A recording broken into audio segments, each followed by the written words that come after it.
Hi, it's Jill Jaress with How to Make a Movie on a Dime. I wanted to tell you something about editing and why we used the Jamie Meyer, the singer, who would come in and he'd sort of like narrate to the audience what was going on.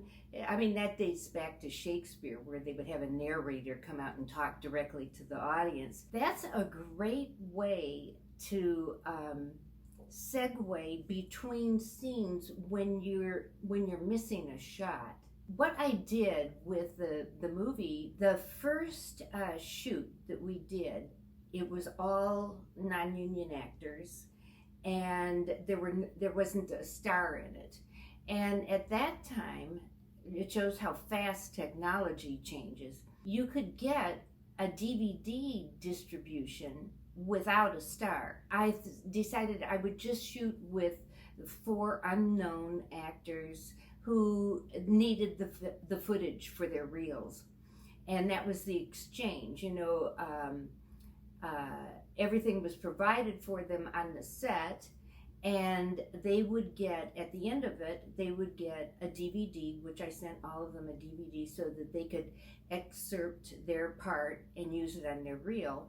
And also then they're listed in the credits of the film, and which they could use to get on IMDb. So for actors who are just starting out, those 3 things are gold. You need to have worked to get on IMDb, and you need some footage on you to start building up a reel, or an agent. And sometimes it's very hard to get an agent if you don't have the footage. I got 4 great actors, and they got the keys to the kingdom, the 3 things that actor needs to get going. So we shot that film. I took it to AFM. By the time it was done, by the time we had edited it and put it all together, the DVD market had dried up. Everybody at AFM said, "You'll never get this released."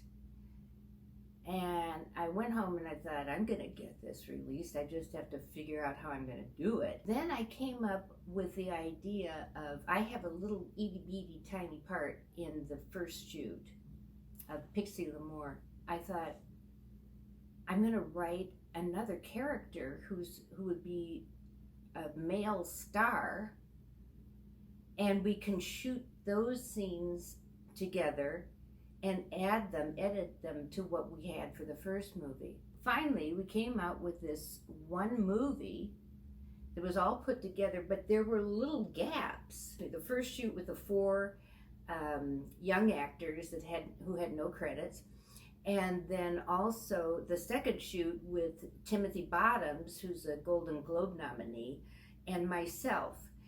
And there were some gaps. And that's when I thought of using the segue with Jamie Meyer as the musician coming out and singing. And when you listen to the words, they're really funny. You know, some people, when they hear the music, they don't think of the words. But if you really listen to what he's singing, it's very funny, and it provided a cohesiveness so that the film didn't have gaps in it. So that's my tip for today. I hope it's useful to you, and I hope you all have happy filmmaking experiences. Thank you very much.